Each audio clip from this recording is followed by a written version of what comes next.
वज़ीर आज़म शहबाज शरीफ ने कहा है कि पाकिस्तान की नई वीज़ा पॉलिसी अफगान भाइयों की मदद की अक्कास है। ट्रांजिट वीज़े से सफ़र के लिए कागजी कार्रवाई मुकम्मल करने में मदद मिलेगी।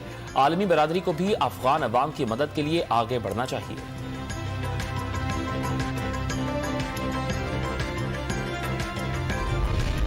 पंजाब का बजट इजलास स्तर पर आ गया। वजीर खजाना का फैसला न हो सका। पंजाब का बजट ओवैस लखारी के जरिए पेश किए जाने का इम्कान।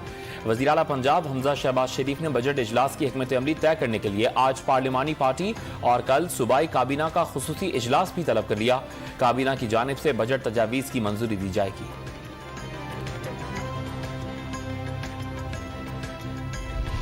तर्जुमान speaker Punjab assembly doctor Zain Ali का हुकूमत पर बुज़दिलाना कार्रवाइयां करने का इल्जाम। कहा हुकूमत ओछे हथकंडों पर उतर आई। ये हरबे सिर्फ इमरान खान को छोड़ने के लिए इस्तेमाल किए जा रहे हैं। मोनिस सिलाही के खिलाफ FIA को कुछ नहीं मिलेगा। हुकूमत से कार्रवाइयां बंद करने का मुतालबा।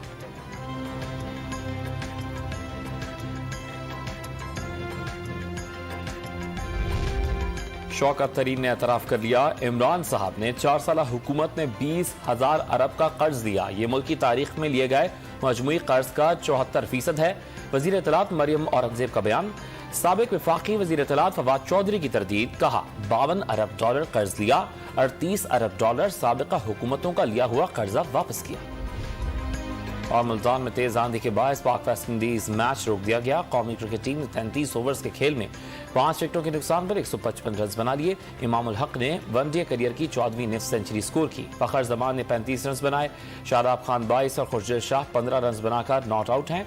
वेस्ट इंडीज के कप्तान निकोलस पूरान ने 4 विकेटें हासिल की।